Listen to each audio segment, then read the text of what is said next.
Seja bem-vindo ao SBR Cast, o podcast da Sociedade Brasileira de Reumatologia.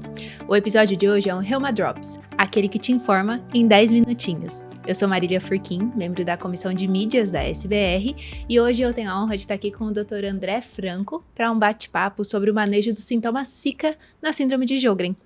O Dr. André é médico reumatologista, ele é assistente do Hospital das Clínicas da Faculdade de Medicina da USP, atua no ambulatório de doença de Sjögren e é membro também da comissão de Sjögren da SBR. Dr. André, seja muito bem-vindo e muito obrigada por ter aceito o nosso convite para estar aqui hoje. Olá, Marília. Gostaria de agradecer o convite, tanto seu quanto da comissão, para falar um pouco sobre a doença de Sjögren, que é realmente bastante encantadora. É um prazer pra gente. André, vamos começar? Eu quero que seja, assim, um episódio de dicas bem práticas para os reumatologistas, tá? Então, eu vou ser bem direto ao ponto, assim. Quando a gente fala de olho seco, quais são as opções terapêuticas que a gente tem, né? A gente, quando vai ler recomendações, diretrizes, guidelines, eles falam muito sobre colírio, eles falam sobre pomadas, formulações em gel, eles também citam uma coisa que não é tanto da nossa prática, que é soro-autólogo, e até aqueles plugs lacrimais, né? Então, na sua prática, como é que você sugere que seja feita essa abordagem e como a gente pode orientar o nosso paciente em relação a isso? Perfeito. Então, o olho seco, ele é muito comum, né, nesses pacientes. A gente sabe que mais de 95% tem sintomas secos, né? E o olho realmente é uma preocupação. Mesmo aqueles pacientes que não têm tanto sintoma, a gente sempre recomenda o uso de colírios lubrificantes, né? A gente pode avaliar isso facilmente com uma fita de Schirmer, né? Que ele avalia a produção de lágrimas, então no critério menor que 5, olho seco grave, mas menor que 15 já é um olho seco alterado, um olho seco leve, né? Então, às vezes o paciente não sente que está seco, mas ele de fato produz pouca lágrima.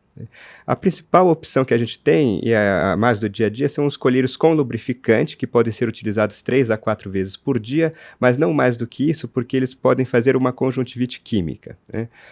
Mais do que isso, se o paciente precisa mais do que isso, a gente usa colírios sem lubrificante. São um pouco mais caros, mas eles podem ser usados até de hora em hora, não tem essa restrição.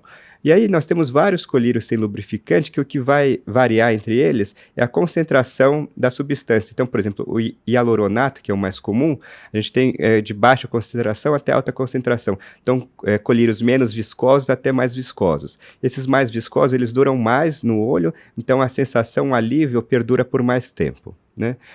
Essa é a opção que está mais no dia a dia para nós reumatologistas, né? Opções além dessas, a gente tem imunossupressores locais, tópicos, né? Como, por exemplo, colírios de ciclosporina, colírios de tacrolimus, e até mesmo, mais recentemente, no hospital, temos utilizado, não nós, mas a oftalmologia, uma nanoformulação de tacrolimus com ótima resposta para esses casos refratários. Uma coisa que eu gosto de usar muito, não disponível assim no SUS, mas é de fácil acesso, são géis, né, de lubrificante, que eles têm uma maior duração. Então o paciente consegue aplicar no olho, principalmente à noite, e isso dura várias horas. Então isso auxilia muito, né? Um exemplo, por exemplo, é o Pitegel, né, que é apenas um lubrificante ocular.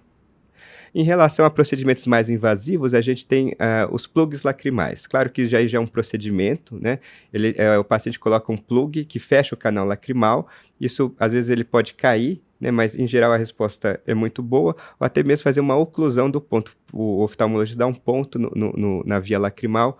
Mas, assim, são vias sempre de resgate, né? A gente sempre tenta com um tratamento substitutivo como primeira linha.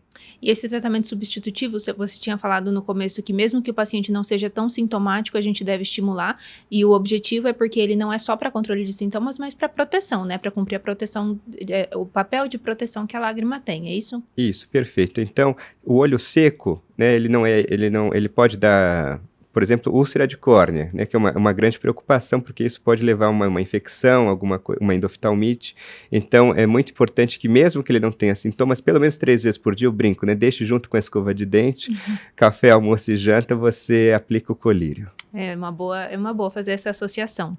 E pensando nas opções que a gente tem de tratamento da secura, mas agora não por via tópica, porque às vezes a gente ouve as recomendações, por exemplo, o óleo de linhaça ou N-acetilcisteína, que eu sei que surgiram alguns trabalhos recentes do grupo, e qual que é a evidência para isso? Existe de fato uma melhora comprovada ou é mais da experiência? Perfeito. Então a gente sabe, né, principalmente aí dos oftalmologistas, que a lágrima ela tem uma porção aquosa e uma porção mais lipídica. No Sjögren, pela infiltração celular, né, dos linfócitos, tem uma destruição da glândula e o que é reduzido é essa parte aquosa. Mas em algumas outras disfunções, por exemplo, de glândulas meibomianas, tudo, você pode ter disfunções da parte lipídica. E aí os oftalmos usam muito suplementos ricos em ácidos graxos, né? Por exemplo, o ácido linoleico, gama-linoleico, que a semente, né, o óleo de linhaça proveniente da semente de linhaça é muito rico. Então, a gente tem pequenos ensaios clínicos, né, utilizando sim a semente de linhaça, com resultados favoráveis. E assim, na minha prática clínica, eu também gosto de passar. Os pacientes falam que tem uma melhora. Então, qual que é a ideia? Que uma dieta rica em ácidos graxos, ou você suplementando com esses produtos, você aumente a porção lipídica, né, para melhorar aí a lubrificação ocular. Tá? Em relação à N-acetilcisteína, a gente sempre utilizou como um efeito aí de fluidificar as secreções, né?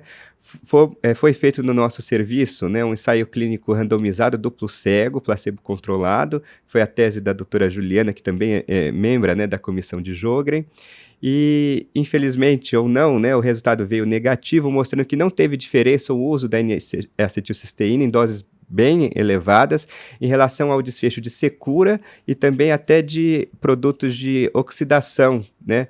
Então a gente não viu comparado ao placebo. Então, no período 30 dias e 90 dias usando a substância, não houve diferença. Perfeito, a gente não tinha essa informação e agora tem, então todo o resultado é positivo, né, pensando na nossa prática. Agora pensando na xerostomia, André, a gente usa bastante a saliva artificial, às vezes a gente dá orientação de uso de gel também, meio semelhante ao que se faz para xeroftalmia, só que eu percebo que a tolerância dos pacientes é um pouco menor, né? Como que a gente deve orientar esse tratamento? Quais são as recomendações? Então, em relação à boca seca, realmente é um campo com menos estudos ainda, né? A gente pega muito coisas da oncologia, então a gente utiliza salivas artificiais, que temos as vaporizações, né, sprays, e também temos os géis. Temos várias substâncias, né, por exemplo, carmelose, hialuronato, e o que os pacientes muito reclamam é do gosto, do sabor, né? Então a gente tem que fazer um teste, né? Tentar outras marcas, ver a adaptação. A saliva artificial, ela é mais fluida, então o paciente pode usar até 8 vezes por dia, conforme a tolerância. O gel, ele tem que aplicar na boca. Então, em geral, a gente recomenda, assim, para uso noturno, ou quando ele vai ficar mais tempo, assim, sem ingerir alimentos.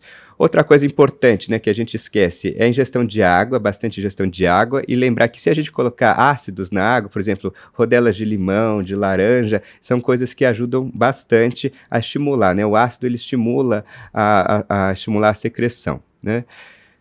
Goma de mascar também? Perfeito. Gomas, principalmente as azedinhas e balinhas ácidas, também ajudam bastante. O problema é se elas tiverem açúcar, né? E aí elas podem aumentar a cárie. Pacientes já sem saliva têm muita cárie. Então, uma opção que a gente tem utilizado são produtos à base de xilitol. Xilitol, ele é um composto que ele protege, até ele altera, né, a microbiota da boca, não causa cárie, e a gente tem algumas formulações que o paciente ele pode colar a bala aqui no dente ou na gengiva, caso ele não tenha dente, e pode usar, dura 8 horas à noite. Então, aquela bala fica se dissolvendo na boca e deixa úmido, né, a boca. Lembrar que, novamente, não só a secura como um incômodo para o paciente, mas a boca seca leva a cáries, perdas dentárias, candidíase, pode levar a vários outros problemas que não só a secura em si. Isso, então, é da mesma coisa que a gente acabou de falar para o olho, não é só um tratamento sintomático, né? É um tratamento que serve para proteger a boca de complicações, possíveis complicações como essas que você citou. E aí tem um último tratamento que eu gostaria de falar para os sintomas Zika da síndrome de Sjögren, André, ou da doença de Sjögren, como é agora chamada, que é com a pilocarpina, né? Um tratamento que a gente vê nas recomendações, sempre se fala muito sobre a dificuldade de tolerância dos pacientes e o risco das medicações. Então, assim, na sua experiência e do que é recomendado hoje, quando que a gente deve considerar a pilocarpina e quais são os cuidados que a gente deve tomar na prescrição? Perfeito. A pilocarpina é um secretagogo, né? Ele age nos receptores de acetilcolina, os muscarínicos. Só que a gente tem 2 jeitos de lidar com a pilocarpina, né? Ou a gente pode fazer um teste terapêutico que a gente dá para o paciente, primeiro numa dose baixa, por exemplo, nós começamos com 5 miligramas à noite para ver a tolerância e aumentamos conforme a tolerância até 20 miligramas dia, né? podendo dividir aí em 2 a 3 vezes ou até 4 tomadas, né? E os principais eventos adversos são os intestinais, né? Então, náuseas, diarreia e sudorese. Mas o grande medo nosso com a pilocarpina são os cardiovasculares, são pacientes com arritmia, com doença coronariana, e lembrar sempre do glaucoma, né? O glaucoma de ângulo fechado é uma contraindicação absoluta. Então, a gente pode fazer um teste. O paciente tem o sintoma, a gente dá uma dose baixa, que provavelmente não vai melhorar o sintoma, mas a gente vai ver a tolerância, ver se ele não teve intolerância ao remédio. Se não teve intolerância, a gente aumenta essa dose até 15, 20 miligramas e avalia a resposta para ser cura. O outro jeito da gente fazer, talvez um mais acadêmico, é a gente avaliar se ele tem resposta secretagoga, realmente. Então, por exemplo, a cintilografia, ela tem uma fase basal e uma fase de secreção, que o paciente ele chupa um limão e ele vê se o radiofármaco sai. Se ele tiver uma ótima resposta com essa fase com o limão, provavelmente a pilocarpina vai funcionar. Isso né? quer dizer, por exemplo, que ele ainda tem um tecido glandular viável ali que a gente consegue estimular? Ou não é mais ou menos isso? Isso, Tá. perfeito. Ele pode até produzir pouca saliva, mas quando você estimula, ele contrai, né? Talvez não tenha tanta destruição arquitetural, né, da glândula. Então, isso é uma coisa que às vezes a gente não nota, né, no laudo da cintilografia, mas é uma coisa que a gente pode fazer para estimular. Lembrando que, novamente, a pilocarpina ela vai agir em todas as secreções, né? Então, do olho, da boca, da vagina, né? E também o suor, né? Que é um efeito colateral importante. Mas é um efeito sistêmico para o tratamento da síndrome Zika, então faz sentido usar nos pacientes com Sjögren que sofrem dessa secura sistêmica, né? Legal, muito bom. Essas eram as principais perguntas que eu tinha. Eu não sei se tem algum outro tratamento que você queira comentar, que você acha que pode ser interessante a gente lembrar aqui, que eu tenha deixado passar.